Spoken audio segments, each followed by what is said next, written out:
Live from Atlanta, Georgia, I'm Emilio Madrigal, and I am remotely joined by my colleague, Rifat Manan.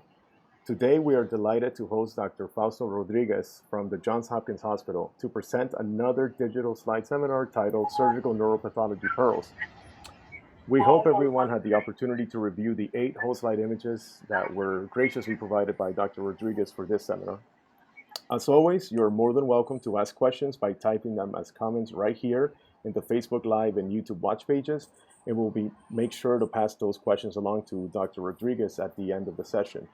So with that, I will now turn the microphone over to Dr. Rodriguez.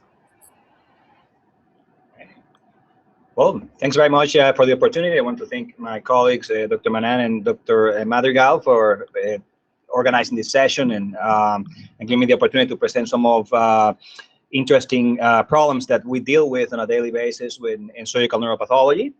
The slides are selected. They don't have necessarily a theme, but they illustrate different problems that we approach on a daily basis.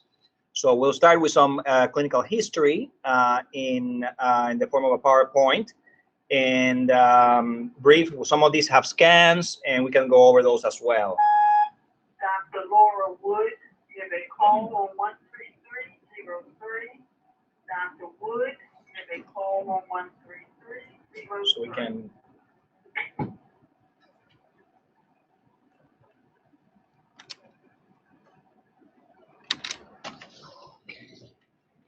All right.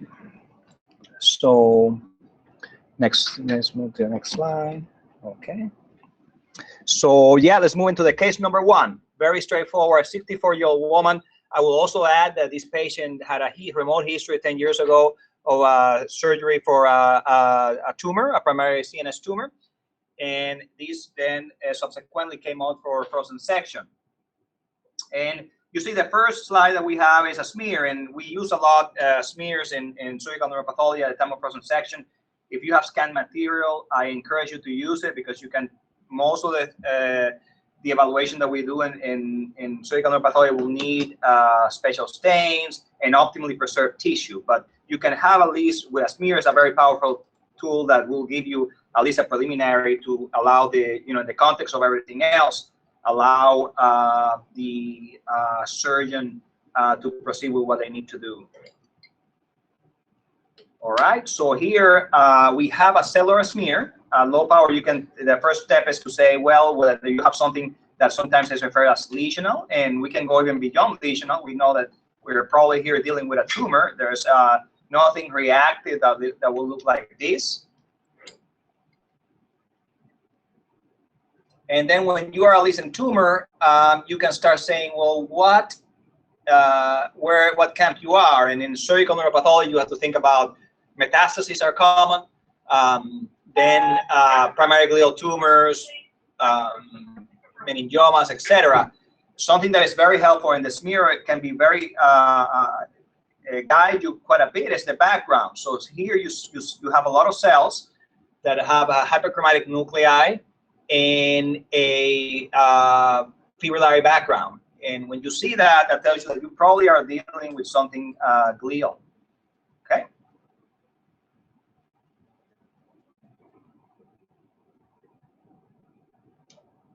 The next step, you start looking at for mitotic activity and other features of malignancy.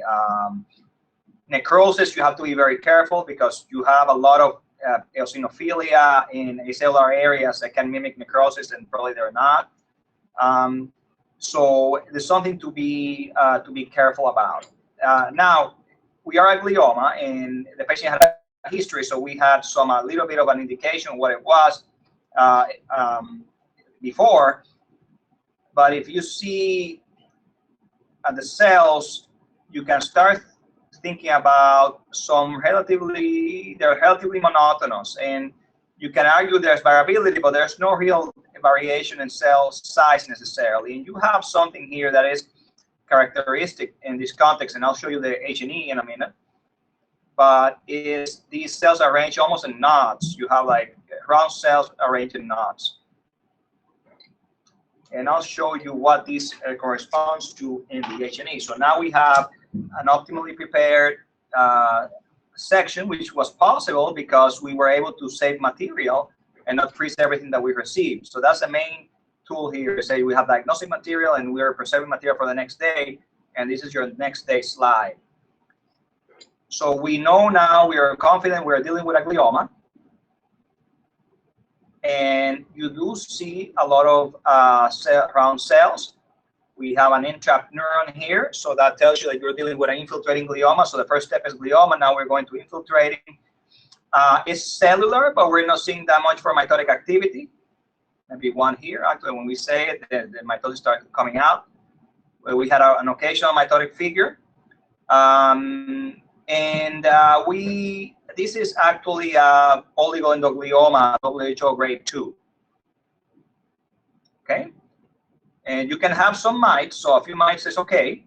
The threshold that we use to increase it to a WHO grade 3 is a threshold of 6 mitosis or more per 10 high power fields.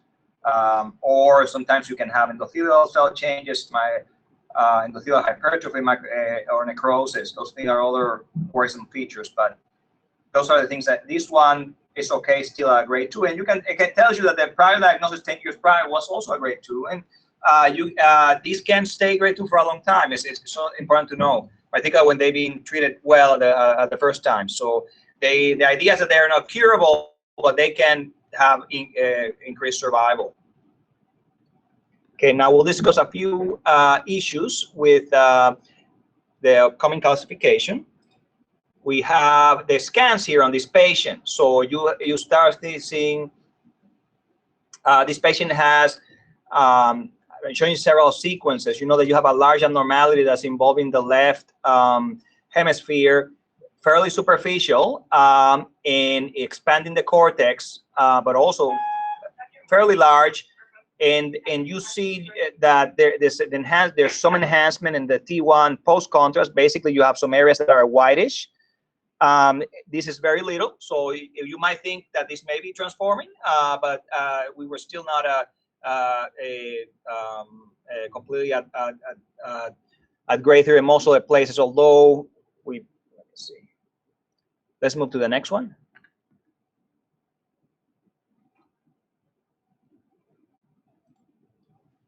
Okay, so let's go.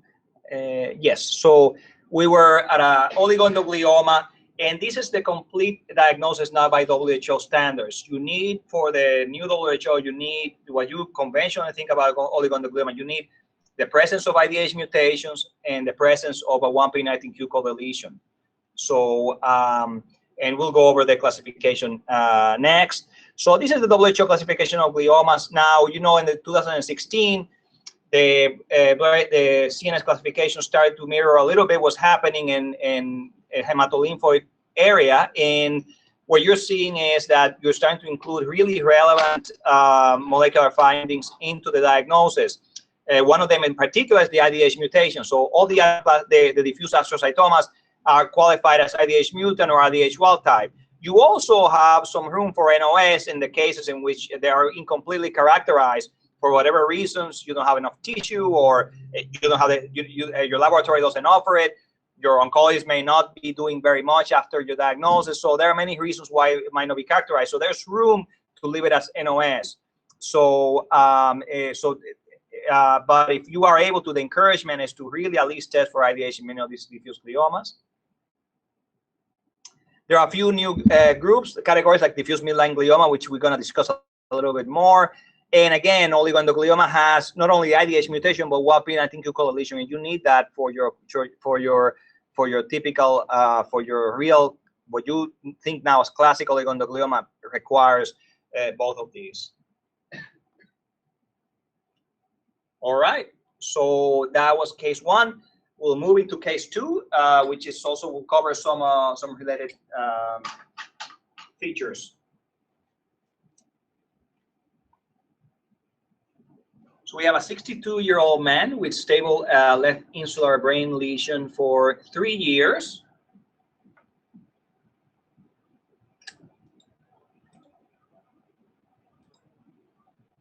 And in this case, we're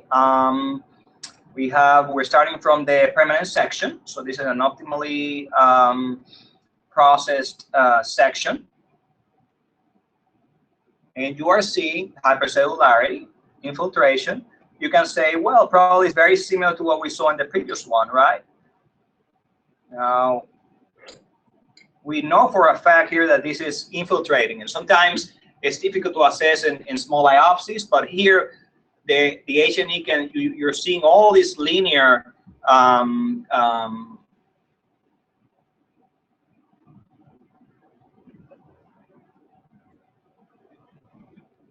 these are axons here. So even without special stains, you can tell that this is really an infiltrating glioma. You don't need special stains to confirm that in this particular case. You don't always see that, so sometimes you can use neurofilament protein stains to confirm it. But here you have really an infiltrating glioma. The next step is, as in the previous case we started, you need to know what subtype it is, and that's where you start getting more into the morphology, into the variation. And you can argue, you can start saying, well, there are some fried eggs here. You have some perinuclear clearing. But you also have cells that look like this. You start to see more clustering, a bit more variability that you see in an oligo. And nuclear hyperchromasia, enlargement, you start losing the nucleoli.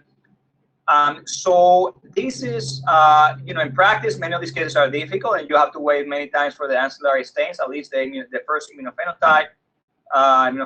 But really, this is going more in the direction of an astrocytoma. Perinuclear halos are non-specific. They are frequently eye-catching in oligoendogliomas, and it's one of the features that you see with oligos. It's very frequent in oligos, but it's really an artifact of delayed fixation. And you can see it in any type of diffuse glioma and other things. So it's not specific, but seeing halos doesn't make it. What you are looking more is for really nuclear, internuclear variation. Okay, you have some pleomorphism, not as accentuated, but you definitely have some. This case also had some mitosis in some areas.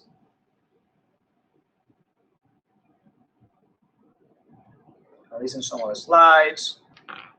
Here it's starting to get a bit more cellular, so I started looking to you, suggesting at a higher grade, really. And here you see more areas that are really more overtly astrocytic. So you're losing here the monotony. That's why it's good to look at all the sections. You're starting to see mitotic activity, okay? You're starting to see this abnormal clustering. So this type of abnormal clustering, the cells are not respecting their borders, jumping into each other. And you can see here a row of nuclei. The three of the nuclei are different. Hyperchromatic. This is a feature that you associate more with astrocytic neoplasm. So we are at an infiltrating astrocytoma. There were mitotic figures in many areas, and I can tell you it passed my threshold for anaplastic. So that is the first step. We have an anaplastic astrocytoma. Now, what is the basic immunophenotype that we do for diffuse gliomas? We use OLIG2 frequently because it's a very sensitive marker for gliomas, and this one has very strong OLIG2 positivity. You usually don't see these in secondary tumors or in hematopoietic tumors or macrophages, so it's helpful in identifying those clear cells as glial in nature. And then IDH1, as we mentioned, it's important to document by WHO standards IDH mutation. And here you can do it by immunohistochemistry. The immunohistochemistry, this is positive. This is a mutation-specific antibody. So it recognizes the most common IDH mutation, which is the R132H. So it is useful when it's positive. If it's negative, you still always have to wonder whether you have another mutation that is not recognized by the antibody. So you have an IDH mutant glioma. Here you have a lot of information so far. So we are going from, we were suspecting astrocytoma at the morphologic level. We know that we are dealing with an IDH mutant tumor, so it's either an astro or an oligo, right? The next step is to narrow things a little bit more. In some contexts, you can go to 1p19q co-deletion if you really are having difficulties in separating that. But something that has been very useful to us that sometimes obviates the necessity for 1p19q co-deletion and to wait for the molecular is ATRX immunohistochemistry. So this case has ATRX loss. You can say, well, there are some cells that are positive, but all those are entrapped. And this is one of the reasons that is important to be careful with infiltrating gliomas, is that you have a lot of non-neoplastic elements entrapped. They are exquisitely infiltrating. But you see in between, and this is actually useful because it tells you that the stain is working, but that the neoplastic cells are losing ATRX expression. The combination of IDH1 mutation and ATRX expression really goes with the lineage of astrocytomas. So in this case, when we have something that really has some pleomorphism, has IDH mutation, has ATRX loss, we really don't have to do anything else. We don't in our practice, we usually these cases do not have to go for one phenotypic deletion. You can do sequencing for other alterations depending on what the pressures you have from your oncologist or if the patient is going for clinical trials. But this one, you can safely place it in the anaplastic astrocytoma IDH mutant category without any additional molecular testing. P53 we added because strong P53 staining is also a feature of infiltrating astros that are IDH mutant, but it's not as specific or as powerful as the ATRX in recent times. So again, you're looking for ATRX loss in these tumors. Ki67 helps you to assess proliferation, particularly in the borderline cases. So this is really the workup for this anaplastic, for an anaplastic astro. There's IDH mutant and where everything fits.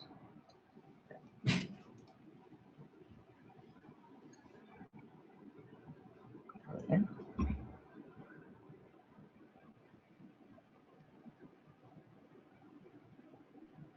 Okay, anaplastic astrocytoma, IDH mutant, WHO grade 3. That's how I would write it in our reports.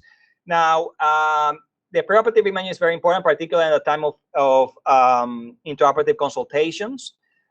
These are 3 different examples of the spectrum of diffuse astrocytomas that you're going to see. And you can see these are all post-contrast T1 weighted images. So in the left-hand side, you have a diffuse astrocytoma, WHO grade 2, and you see you have a large mass in the insula, but it's not enhancing whatsoever. You know, there is this is giving contrast because you can see the vessels in different areas. So this lesion is not enhancing. On the middle, you have started to get some enhancement, and this corresponds to anaplastic astrocytoma WHO grade 3. On the right, you have ring enhancement, which actually reflects perivascular, peritumoral hypervascularity and central necrosis, and those are some of the features that you need that are part of the diagnostic criteria for glioblastoma. So the situation here is how you use this is, for example, if you, let's say you have a biopsy that looks very hypocellular and you don't have mitotic activity, and you have, let's say, the image on the right-hand side with ring enhancement, you probably know that you're not dealing, that the biopsy is not representative because you're not, is suggesting a grade 2, while that imaging is really not compatible with a grade 4. Of course, you always have to read the reports, you know, from radiology and listening to the tumor board discussions, because there are a lot of gray zones. But those are some of these are the features that can help you when you're dealing with small biopsies and non-representative biopsies. Okay, so let's move into case number 3.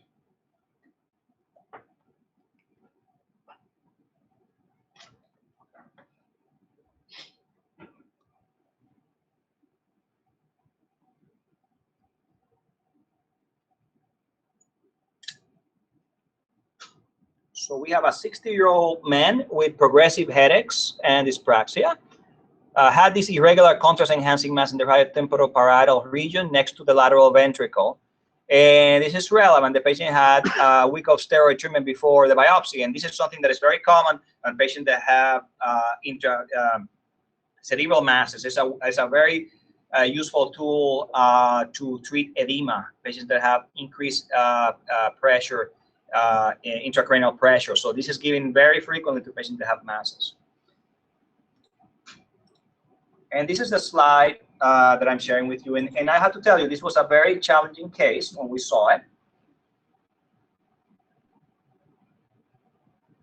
And here, the first impression when you see that, and I tell you was my first impression, you're dealing with something probably reactive. And the reason is that you have these macrophages. Macrophages sometimes can be subtle, But in this case, you can see there's a lot of foamy cells. You have reactive astrocytes. This is a reactive astrocyte there. It has large nuclei, but not much varietipia. You can have here an impression of foamy cells in the background. These are all macrophages. You have some perivascular inflammation, and these are composed of small cells, a little bit of hemosiderin deposition. So all these, your first pass, and rightfully so, you start thinking in the direction of, even though it's hypercellular, the direction of something reactive. That's why the history was so important. So this is a type of biopsy you really have to spend some time with. And hopefully you did with the virtual slide. This is exactly the same slide that was scanned. But if you go in some areas, now you start going into this. And this is to me, the only real diagnostic area in this biopsy. And this is primary CNS lymphoma that has been treated with steroids. And this is something that is a problem for us. If this is suspected preoperatively, they try to avoid that as much as possible because they know that this really, the steroid treatment impairs the diagnosis of CNS lymphoma. The diagnosis of classic CNS lymphoma is not difficult. It's, it looks like the vast majority of them are diffuse large B-cell lymphomas. The cytologic features are very similar to those that occur elsewhere in the body. But when you give them steroids, this is what happens. You can get some macrophage infiltrate that really mimics something reactive. In this case, we have an area that has some of the cells. You can start seeing here the prominent nucleoli, large nuclei, mitotic activity. But this was very focal, and sometimes you can have it can completely disappear. Okay, so this is something to have in mind. There were some other stains that were done. Actually, it was initially we started working it up as a demyelinating disorder. You have CD68 here. You can see you have tons of macrophages. They're even more evident. Some of them are even in a perivascular pattern, similar to what you see with demyelinating disorders. So you see and this is something that of course that we emphasize a lot in surgical neuropathology, that when you see a lot of macrophages, you really have to reconsider your diagnosis of tumor. Because those are real people that have a lot of implications for the patient. This is CD68. So we saw a lot of macrophages, and here you have the neurofilament protein. So something that we were seeing, that there was a little bit, some loss of axons, and that's something a little bit more than you tend to see in demyelination. So that's in some ways, occasionally is a clue that maybe you're dealing with something else. But if you look at the Luxol fast blue, which is our myelin stain, you see this patch of loss of in those areas of myelin. So it really can mimic very closely a demyelinating lesion. Really, this is very difficult to separate from a demyelinating lesion for what I have here. So it's something very important to have. The history there is very useful, and in fact, here you even have some macrophages chewing up myelin, which is one of the morphologic hallmarks of demyelination. So this can really be a pitfall. We did EBER, and that was negative. Most primary CNS lymphomas are EBER negative, but we do it in setting of immunosuppression. Most of them are positive. Okay, so I'll show you a few other slides relating to large B-cell lymphoma. This is what classic large B-cell lymphoma of the brain looks like. Okay, and it is typical. You see sheets of large B cells. This is again not a difficult diagnosis when you have it like this. You're probably used to seeing it. It looks very similar anywhere in the body. It does have in the brain what is actually characteristic is the perivascular aggregation. They like to infiltrate the perivascular walls. It follows. It can involve a bit here's involving a bit the leptomeninges, but it travels in the perivascular spaces and the small vessels themselves. So this angiocentric concentric pattern is something that is highly characteristic. When you have that, it really makes you think of it. It's something you don't see, for example, with infiltrating gliomas. That's the difference. You were in the cerebellum. But really, this is what your classic diffuse large B-cell lymphoma looks like. There are some cases that are more subtle. I show you one that was treated. This particular case here was not treated, but it was not as cellular. And this was actually, the concern was for an infiltrating glioma. You can even start thinking here about a oligodendroglioma like we were seeing, is if you have single cells infiltrating. And that's a pattern that is also very important to have in mind because it's very easy to diagnose when you think of it. But certainly this can be mistaken for an infiltrating glioma. You can start having cells that look like astrocytes, neoplastic astrocytes actually. Like that, I mean, that would be very difficult to separate from a neoplastic astrocyte. When you move around, a clue here is that you're starting to see, it's not very cellular, but you're starting to see a lot of apoptotic bodies. And that is something that tends to be more characteristic of lymphoma. But that's really a soft finding. You're starting to see mites. But this is really a lymphoma that is mimicking an infiltrating glioma just by infiltrating on a single cell basis. Some of the cells start showing the nucleoli. When you move around and you start seeing these cells, you start recognizing them more as a B cell. But even if you think about it, it's very good to go ahead and throw a CD20 if you can. And here you see it. And now the diagnosis is actually confirmed. There's no doubt about it.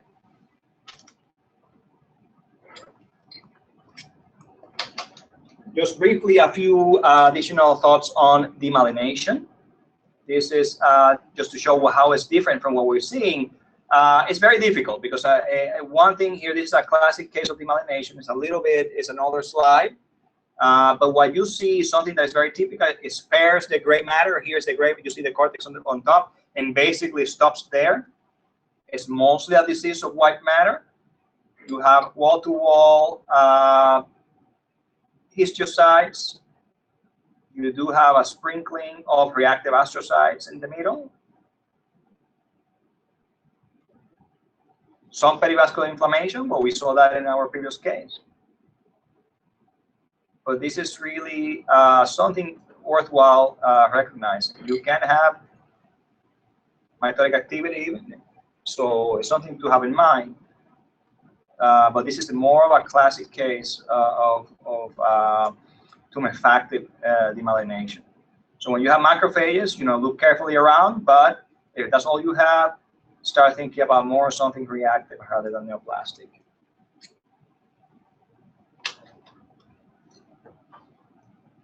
Okay, so let's move into the next slide. So the diagnosis on the first slide was the one that I shared with you, diffuse large B-cell lymphoma with extensive macrophage infiltrate, almost certainly related to preoperative administration of corticosteroids. This is what you see many times. So the preoperative imaging is very useful because neuroradiologists are very adept at identifying these before surgery. And when you have multiple lesions like this that are associated with edema, uniformly enhancing in the periventricular areas, this is really characteristic of lymphoma. All right, let's move now to case 4. Very short history, 28-year-old man with visual changes.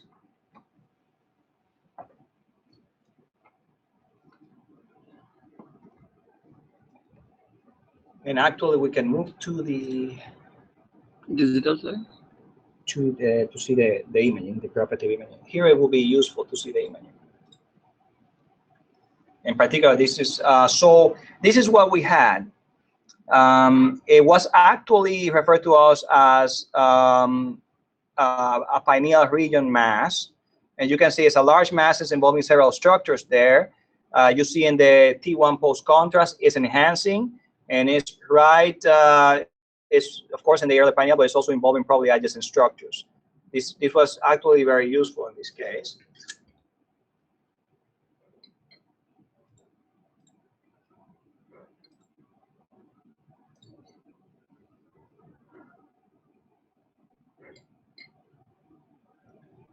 And here you have, of course, a neoplasm. Looks very pink.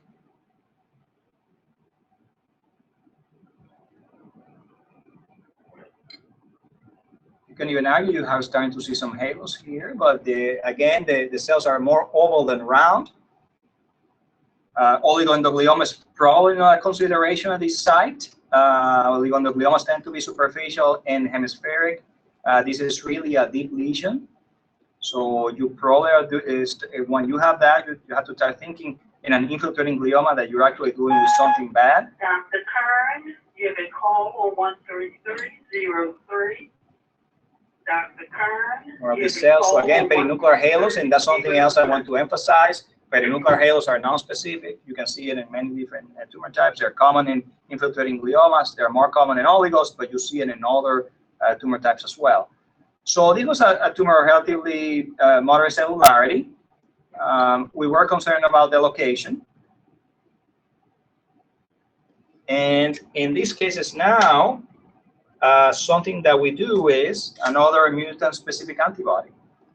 This is H3K27M. So this recognizes the histone 3 mutation, K27M. So it's a mutation-specific antibody.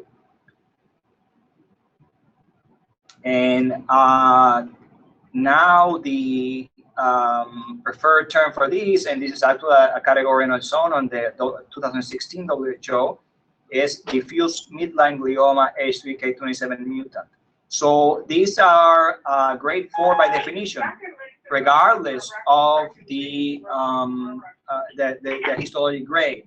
So as long as you confirm that this is an infiltrating glioma, it's located in the midline, and you definitely feel, and in the cases that are ambiguous, you can also, it's advisable to confirm by sequencing.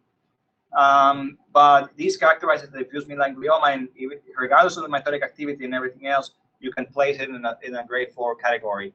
And they are, and they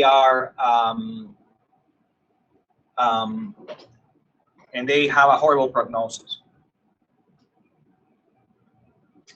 Let me see what other things.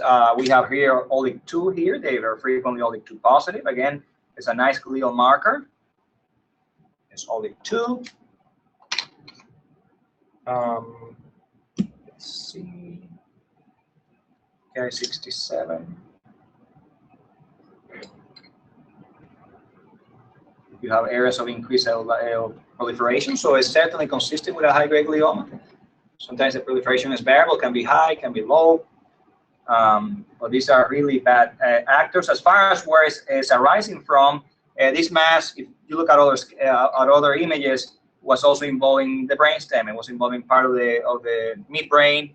It's also extending a little bit in the thalamus. So it's possible that this actually arises in those structures, which are areas that are more recognized for the development of this tumor. Certainly, there are reports out there of pineal gland primaries, so this can develop definitely in the pineal gland. So, as the midline location is what is really characteristic of these tumors for whatever reason. So let's go to a few thoughts on this. So this was a diffuse. This is how we write it: diffuse midline glioma H3K27M mutant, WHO grade 4. Again, mitotic activity is good to always be consistent and try to look for mitotic activity and other features of high grade, so you feel comfortable with it, particularly when you have when you're not very confident about your stain. This stain is not as good as IDH1 mutant. We have seen some false positives and some false negatives, patchy staining as well. So you have to be very comfortable that it's working well in your lab before you use this as a grading tool, really, because you can really upgrade some tumors and give them a bad diagnosis. So in the past, there was this group of tumors, the diffuse intrinsic pontine gliomas, that were associated with a horrible prognosis, young patients. Very little was known about them because they didn't used to be biopsied. This is one of the cases in which an oncologist can't treat a patient without a pathologic diagnosis, because There's nothing else that gives you this appearance. This is sometimes it's called a basilar artery sign, in which you have the pons expanded and enveloping the basilar artery, almost hugging it. And this is typical of these diffuse intrinsic pontine gliomas. This is more of a DIPG, or diffuse intrinsic pontine glioma. It's more of a clinical diagnosis. You know, we used to just grade them and give them a diagnosis based on the pathology. Now, many of these come under this rubric of diffuse midline glioma H3K27M mutant. Some of them occur in the spinal cord, brainstem, all the way to the thalamus. Occasionally, you do have occasional exceptions, but this is what the diffuse midline gliomas really are. The epigenetics of these tumors are fascinating. They look like infiltrating gliomas of any other kind. This looks like an infiltrating aster, as you can see in the H&E. Some of them can look a little bit more oligoidy, but they really are bad players. They do have global loss of 5-MC or methylation. They have global hypomethylation. That's something very characteristic. Another marker that we used before H3K27M came across, but still is used for many different contexts, is a marker for the trimethylation at that site. That trimethylation mark, epigenetic mark, is lost. So you have a negative result in these tumors, and then you have a positive result for the mutant antibody. Sometimes it's good to use this together, because they go hand in hand, basically. The mutation alters this methylation site. Now, the trimethylation antibody, you can use it also in other contexts. You can use it, you have loss of trimethylation by other mechanisms in MPNSTs and in other tumors in other contexts, and some ependymomas of the posterior fossa, and the absence of mutation. So it's a very useful antibody as well to have if possible. So as I mentioned, this is now a new entity in the WHO classification of 2016, based a lot on the historical cohorts of the brainstem tumors. So it's really a category on its own. Now, there are caveats that we know now. This is a resource that is good to follow, which is called the C-Impact Now, that stands for the Consortium to Inform Molecular and Practical Approaches to CNA Taxonomy, not official WHO. These are working groups that they every so often give some updates. Basically, these are practical updates on that questions that arise after the WHO. So the WHO happens every so many years. So there's a lot of advances in problems that occur in between. So this is one way to address it. Now, with all this new molecular information that we're receiving, they try to give some guidelines for it. And what has happened now is after you define a tumor by a mutation, then you start seeing other tumors that have the same mutation, but probably they don't have the same bad outcome. So now there are a subset of pilocytic astrocytomas that have this mutation. You can see it in ependymomas. That it may not have the same implication. They may not behave as poorly as these. It's still felt to be a mutation that confers a bad prognosis. But in a context of, let's say, a pilocytic astrocytoma or something more low grade in that context, they may not have the horrible prognosis associated with these midline infiltrating gliomas.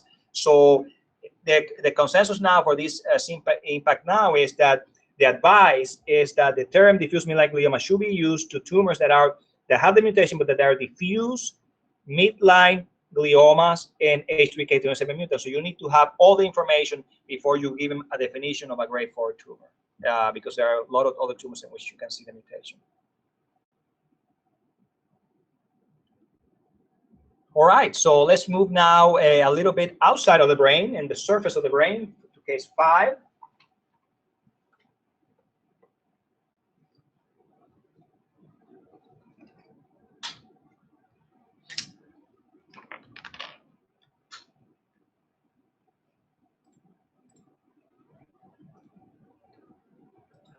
And you can see, you are seeing a solid mass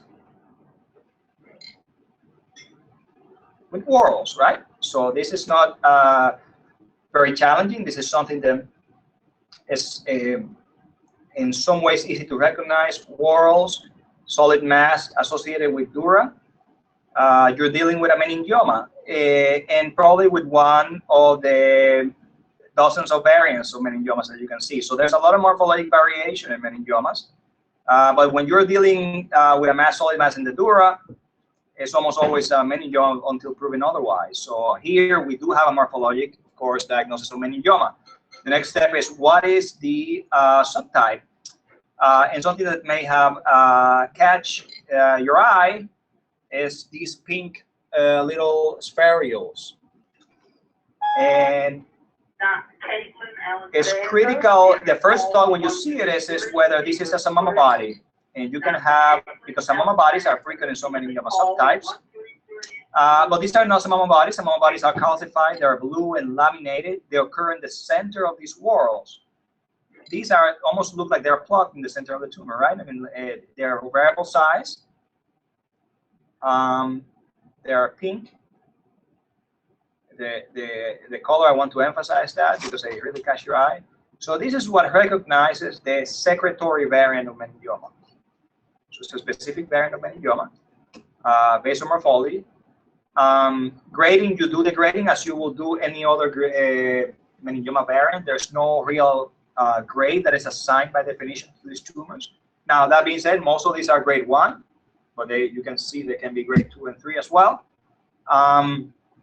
The caveat for pathology in your daily diagnosis is that these secretions are PAS positive, and they can also have polyclonal CEA expressions or labeling in the secretions and also in the cells that are around. So these occasionally gets mistaken for metastatic carcinoma, either adenocarcinoma, pure adenocarcinoma, or metastatic adenocarcinoma into meningioma, which we know can also occur.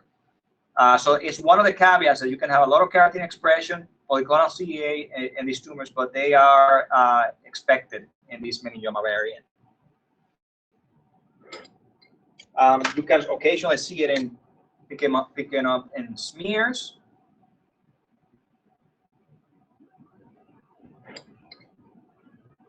So smears are useful also in the diagnosis of meningioma. They smear, most of them smear well. The cytology is very consistent from variant to variant. So you can have these cells that have eosinophilic cytoplasm processes, not as much as you will see in a glioma. Internuclear inclusions, those features, you see them irrespective of meningioma subtype. So now in this case, this was actually secretory meningioma that came to frozen section, and you can see here the pseudosamoma bodies that you can pick up in smears even. It's a very pretty variant of meningioma. Okay, so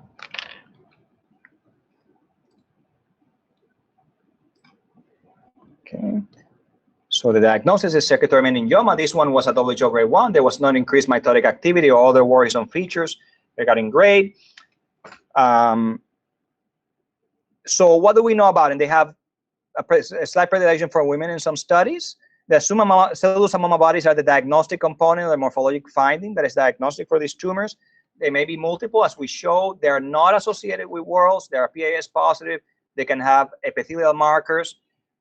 They impart a gland-like quality sometimes. So it's, again, metastatic adenocarcinoma is the main differential diagnosis. Something else that is interesting about these is that it's one of the meningioma variants that also can be associated with edema. So you can have these, you can see here, this is a relatively small secretory meningioma that was in the temporal tip here, and you can see around it, there's a lot of edema. So they can be associated with disproportionate edema. Secretory meningioma is one subtype that does that. The other one is microcystic meningioma. And many times when you tell them this is a grade 1, sometimes the surgeon may not even believe you, but it's certainly something for whatever reason that is happens, and it doesn't imply a more aggressive behavior. The biology is interesting. Now there's recent reports that show that the secretory meningiomas have these combined mutations in KLF4 and TRAP7. TRAP7, you can see it in other meningioma subtypes, but the combination of KLF4 and TRAP7 is fairly consistent in secretory variant of meningiomas. All right, so moving next to case 6.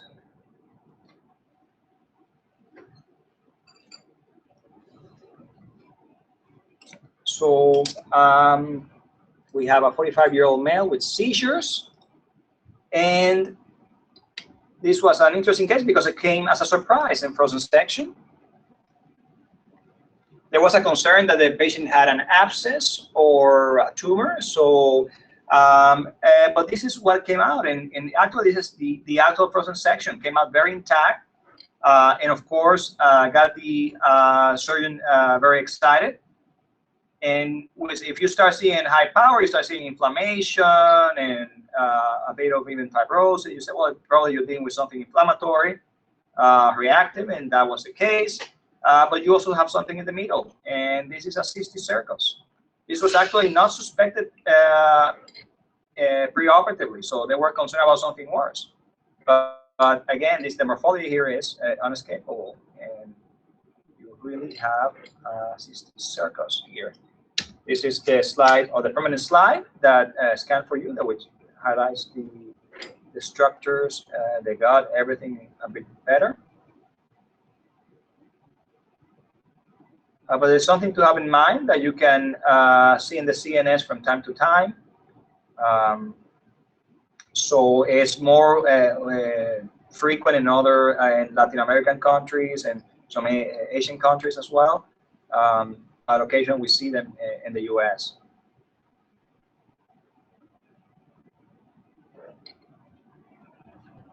Okay, wanted just to put something there, non-neoplastic for variety. And I think we also have the scans on this case. And this was the scan. So if you can see on the T2, there was this lesion here, a small solitary lesion. If there are multiple in the scolex, sometimes they can pick them up in the scans. That makes it a little bit easier. This one was solitary, and you can show some ring enhancement. So there was even a concern that this could be actually a neoplasm. So they were highly reassured after they had a diagnosis of something really benign. So cystic cirrhosis.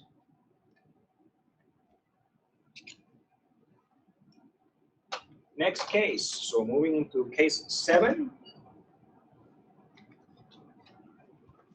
We have a 31-year-old man with a 5-centimeter mass in the posterior fossa.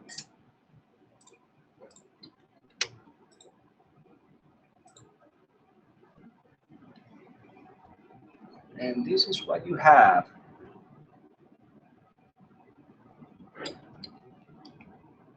So you can see from low power that there is formation of nodules. There's a nodular architecture in areas. Okay.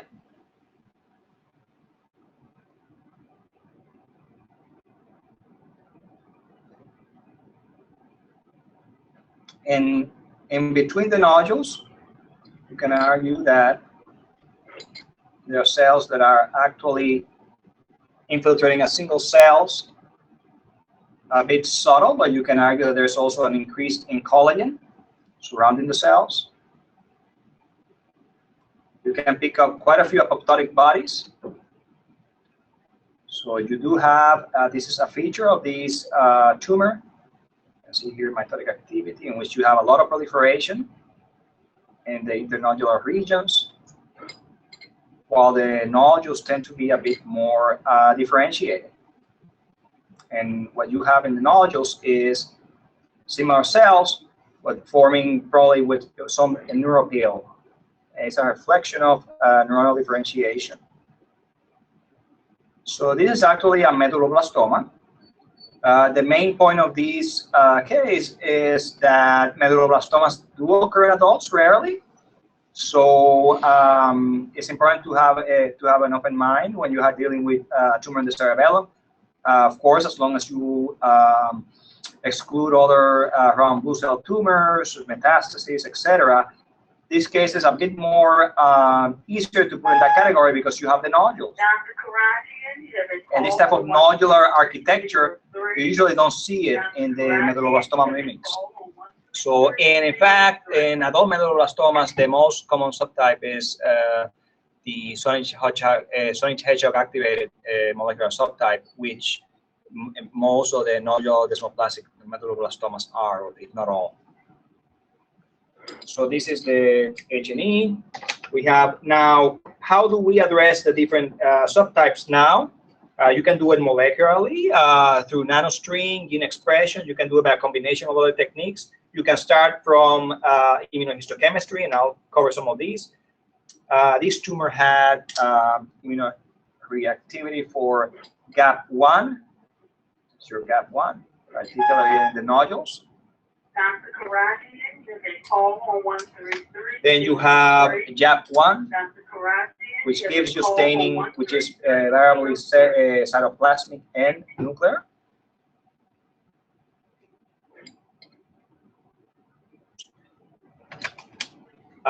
So that combination of cells. Now, the other immunostain that you need to do, and is important, is beta-catenin.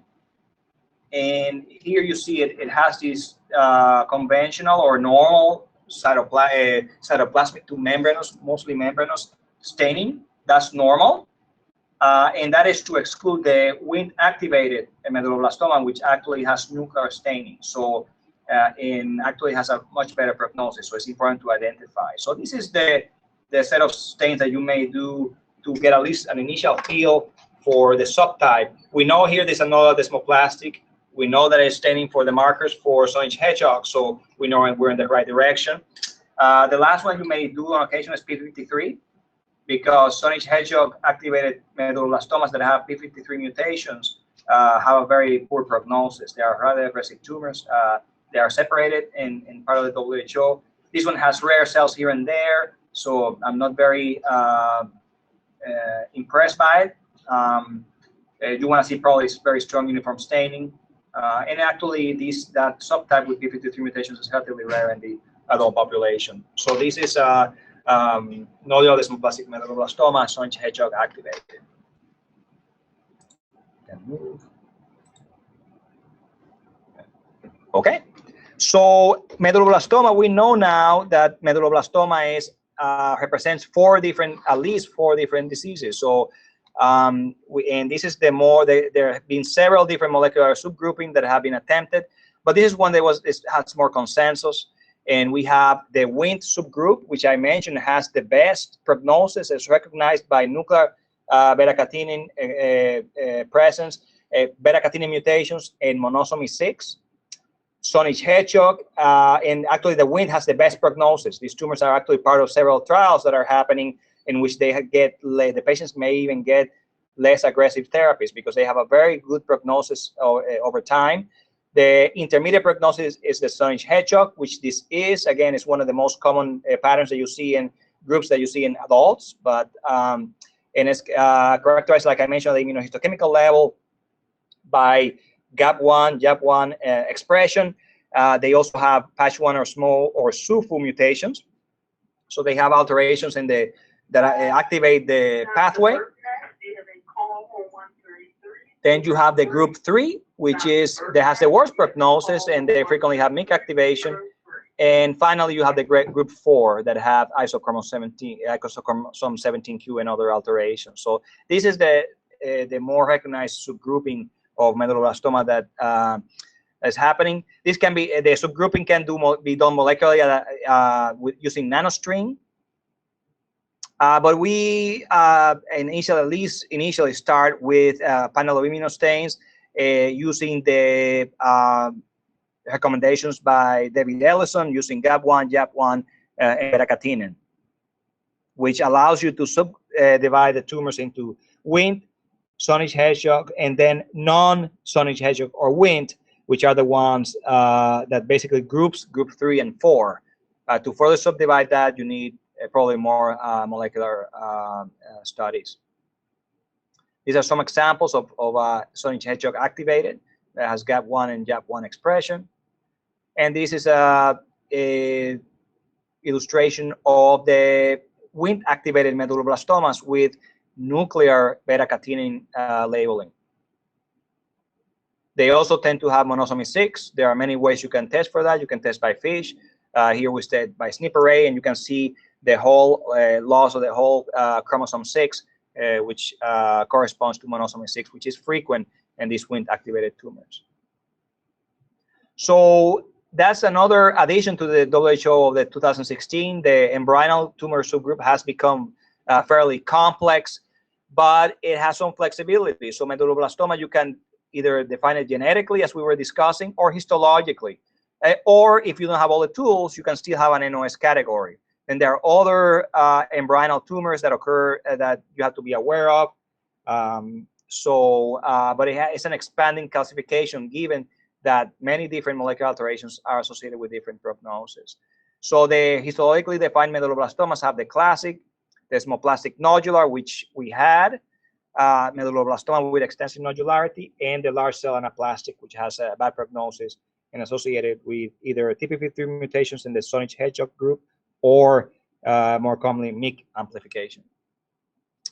So you have these other genetically defined groups, as I mentioned. You have WNT, you have Sausage Hedgehog with P53 or P53 wild type, and then groups 3 and 4.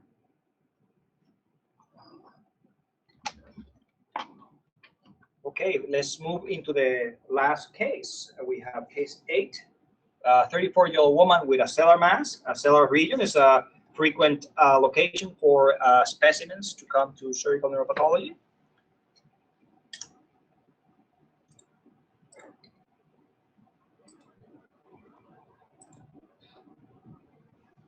And as I mentioned, when you have a tumor that is attached to dura, you have to think first and foremost about meningioma, one of its many variants. When you have a tumor that is involving the sellar region, you have to think about pituitary adenomas, because they're really frequent problems. So you have these proliferation here of cells, a bit discohesive, and very plasmacytoid. Okay.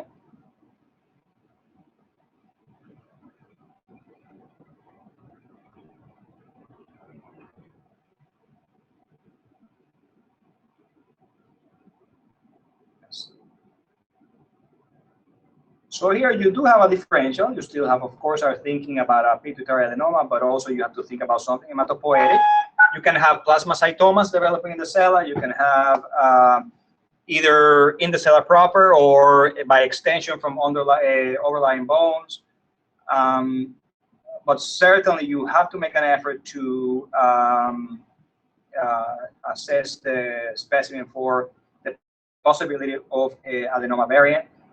What is helpful sometimes is if the tumor is secreting something, and they will evaluate those preoperatively. But occasionally you have non-functioning ones. This one, the morphology was actually fairly telling, and the immunostains were fairly telling. We had very limited history here, but this is prolactin. So this tumor is a prolactinoma, and this is highly characteristic. They tend to have this slight bisophilia. They tend to be plasmacytoid. They tend to have these strong staining, sometimes with a Golgi-like pattern that is highly characteristic for prolactinomas. They can have a bit of growth hormone staining, which is normal. They are part of the same lineage in some ways, so they can express some. But this uniform staining for prolactin is fairly typical. Most of the time, you will have high levels of prolactin secretion. Nowadays, some of these are actually treated with dopamine agonists. So you may have smaller biopsies in which the morphology gets altered, the cells shrink a little bit. The ones that go for surgery are the ones that, of course, fail medical treatment. So they may look a little bit different, but this is really a classic prolactinoma with the staining. So what stains you can do for this? You do some of the basic hormones. Prolactinomas are important to recognize. ACTH adenomas in particular are very important to recognize. Growth hormones. So that's at least including those 3 hormones is important. You may include more. And if you have a broad differential, let's say you want to really put it in the category of an adenoma, it's important to do neuronal markers. This is synaptophysing. Essentially, almost every adenoma expresses synaptophysing. So it's a very useful marker to document that you're dealing with a neuroendocrine neoplasm. So I would say there are exceptions. There are technical issues occasionally, but for the most part, you are expected to see synaptophysing. Chromogranin is less frequent than synaptophysing. And the reason is that it recognizes granules, and there are some pituitary adenomas that don't have too many granules. More recently, we've been applying another neuroendocrine marker, INSM1, and in our experience, it's also positive in almost all adenomas, as well as the pituitary gland. So it's another nuclear neuroendocrine marker that can be useful in the diagnosis.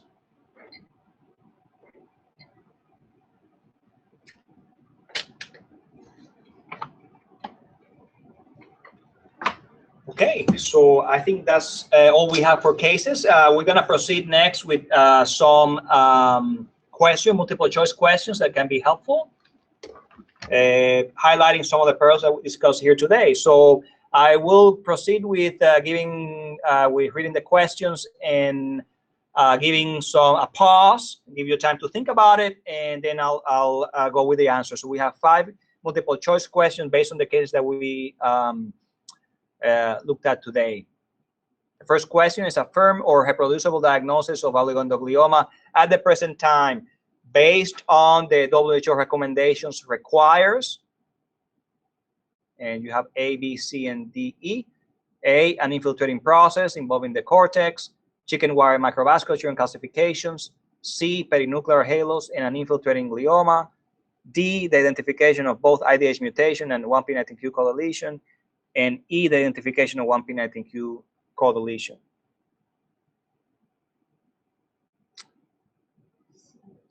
Someone says E. Okay. Yeah, there are 2 answers coming as E.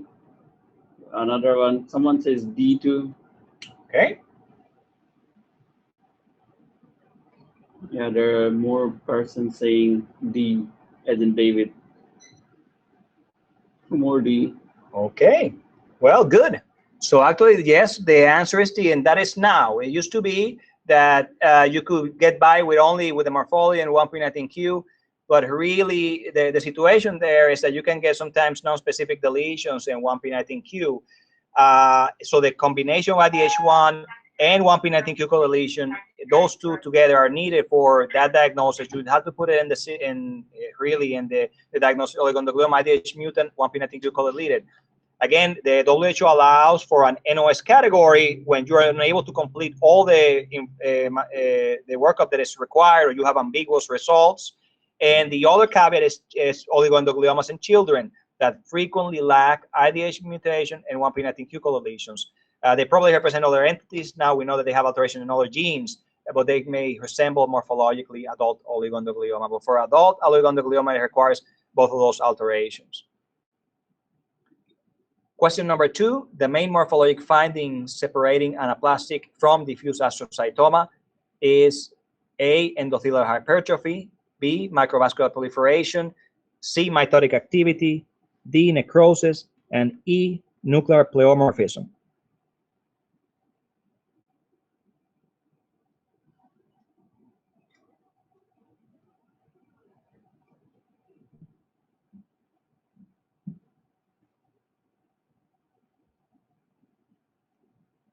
We are still waiting for some answers. Let's see. Someone says C. Yeah, there are more C. We can see more C for question number 2. All right. Let me see if yeah, C. Yeah, another C. More C. Perfect. Okay, so indeed, C is the right answer. So, you know, the cutoffs can be up to debate, but really, what an anaplastic separates an anaplastic for diffuse astro is the presence of mitotic activity. How many you need is context dependent, and also depends now in IDH mutation. Tumors that have IDH mutations, you probably should allow more mitotic activity before you call them grade 3 because they have a better prognosis. The cutoffs are still not given in the WHO.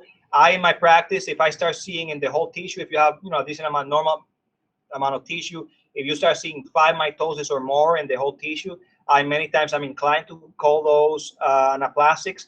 but there's no data behind it. It's just you have to see Ki67. If you start seeing a lot of high Ki67 index and several mitoses, it might push you in the direction of anaplastic. So so in the context of IDH1, it's difficult. Now, if you don't have if it's a wild type tumor, IDH wild type, then even having a couple of mitoses are really is worrisome, and because those tumors do everything else being equal much more poorly.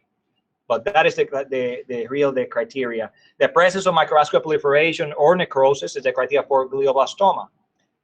In nuclear polymorphism is another. Occasionally, you may be tempted in seeing a diffuse glioma and see a lot of nuclear polymorphism and saying, well, this has to be a grade 3. And certainly it makes you look for mitosis more carefully, but you really require mitosis to be able to assign that grade. Question number 3, preoperative steroids given to patients with CNS lymphoma may result in abscess formation. That's answer A. EBV positivity, answer B. C, enhanced tumor growth. D, influx of macrophages. E, progressive multifocal leukoencephalopathy, or PML.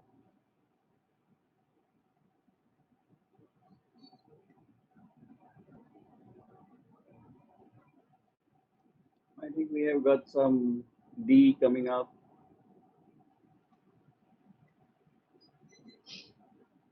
D, there is more of the D. So there's a lot of D. So it seems that people are sure about D. D as in David. All right, and that's a correct answer. So as we saw, this case was very illustrative, and that's why I wanted to share it with you. After steroids, you can have, it can completely disappear. It's a little bit of a dirtier background compared to demyelination, but you really can have a lot of macrophages. This is actually short course steroids, so the patients are not necessarily immunosuppressed. So that's why the other answers are not. You can have, after, of course, in an immunosuppressed state, you can get abscesses, you can get EBV-related disorders, you can get progressive multifocal leukoencephalopathy, but this is really preoperative steroids just to control the edema and the intracranial pressure prior to biopsy, and that's why D is the correct answer.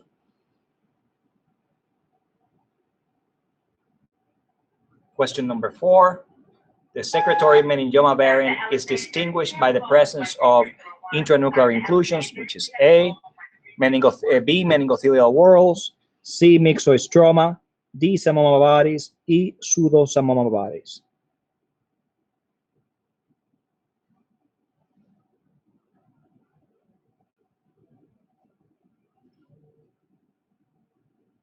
So question number 4, I think we have got more B's coming up.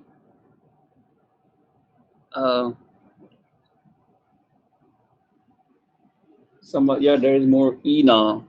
Okay. There are a lot of E's. So let us see, E as in, more E's. E as in elephant.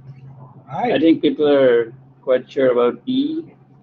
Okay, so that's indeed the case. Pseudosamoma bodies, that's what really is distinguishable for these. I mean, they can have intranuclear inclusions, meningothelial whorls, and samoma bodies like any other meningioma. Those are non-specific features of meningiomas in general.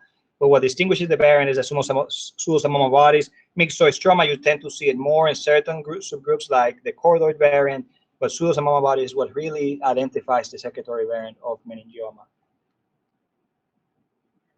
Okay, and the final question is number 5. What morphologic features are associated with Sausage hedgehog activated medulloblastoma? A, Homer right rosettes. B, nodules and internodular desmoplasia. C, nuclear enlargement. D, nuclear molding. E, significant mitotic activity and apoptotic bodies.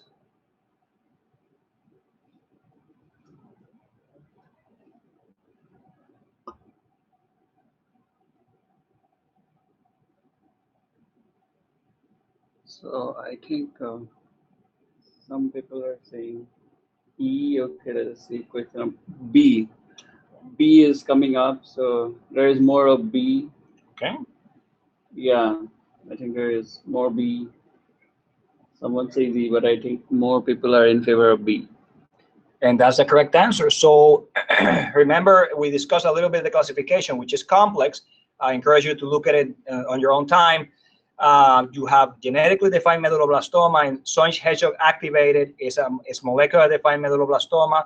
And then you have histologically defined, which the nodular desmoplastic, almost all of the nodular desmoplastics are Sonic hedgehog. The converse is not true. You can have Sonic hedgehog tumors that don't have the nodular desmoplastic pattern, but the nodular desmoplastic is something that goes very tightly correlated with the Sonic hedgehog molecular subgroup. So sometimes if you don't have the antibodies that are not working well for you, and they can be tricky, and you have nodular desmoplastic, that I think it gives useful information and then probably suggests that you're dealing with a Sonic hedgehog activated medulloblastoma. Okay, so that's all for the questions. We have a few questions from the. Yeah, we can. Yeah, so I would just quickly say that we have a few minutes. Absolutely. So we have Sleiman. He is actually watching from Somaliland. So he has this question for you. In recurrent pilocytic astrocytoma, so how much do you accept for necrosis and atypia before giving a higher grade?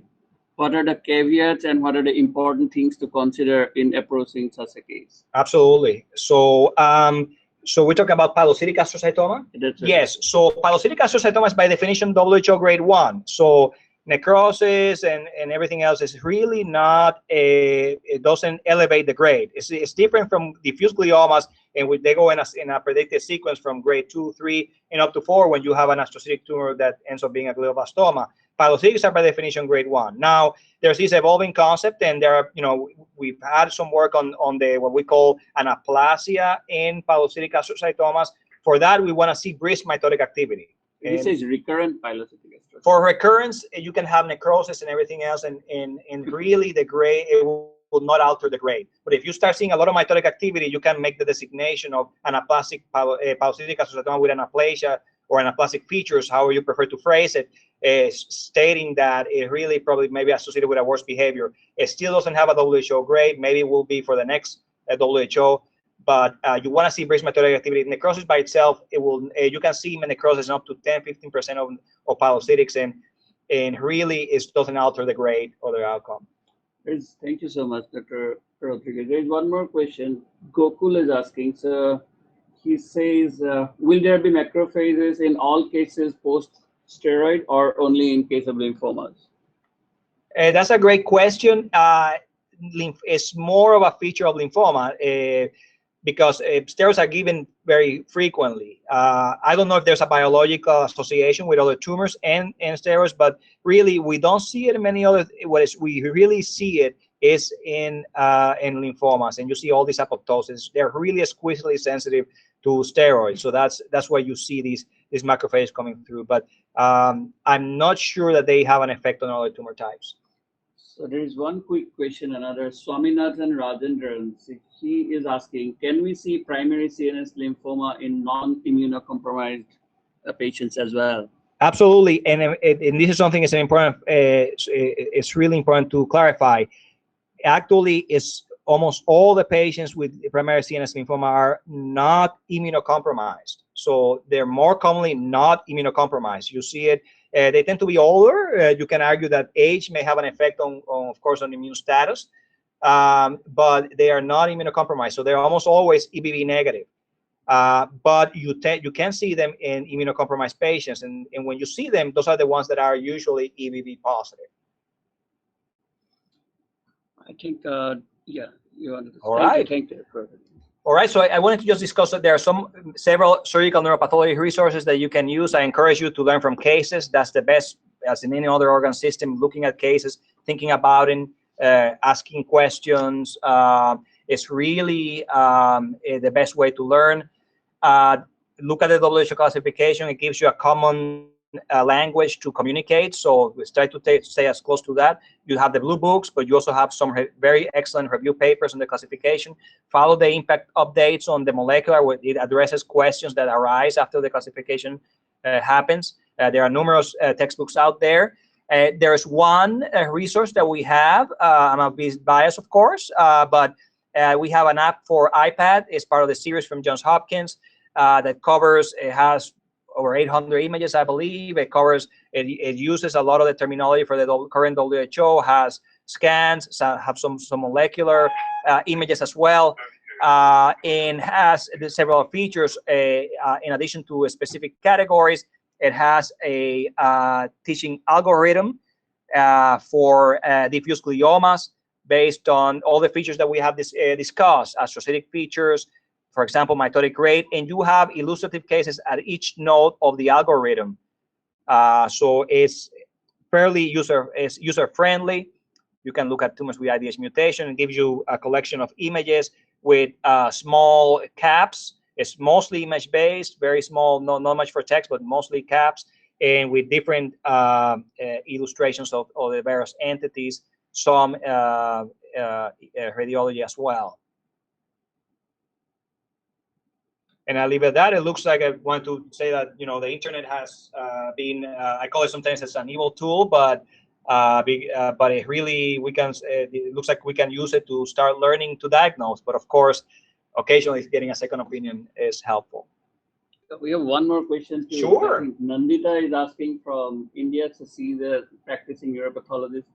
So she says, if in brainstem morphologically you see pilocytic and it shows H2K27M mutation, will you call it grade 1 or grade 4? That's an excellent question, and that's part of this update on the C impact that we are seeing. So if you really have a morphologic, if you feel very convinced that you have a pilocytic astrocytoma that is not a diffuse glioma, I will not call it grade 4. I will not put it in this category. I will call it pilocytic astro. You may want to be tempted also to leave the grade out and say that the H3K27 is usually associated with a worse prognosis, but in the context of this morphology, the grading is still uncertain. So if you have, let's say, pilocytic astrocytoma, I've seen it also, for example, a pleomorphic xanthoastrocytoma, ependymomas, you will be very careful. You suggest that this may be associated with a worse prognosis, but you will not put it in that category of diffuse gliomas.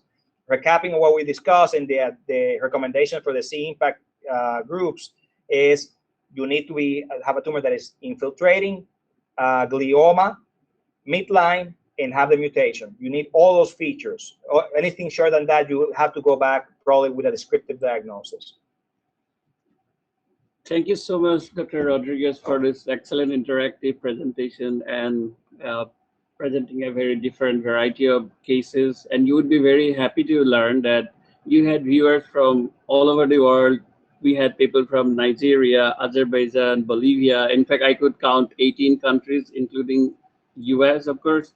So thank you so much again. Thanks for your time here. And thanks to the viewers for joining in and for your interactive discussion and making it very interesting and uplifting for all of us. So again, our next sessions are coming up. Stay tuned to YouTube and our website, pathologicast.com.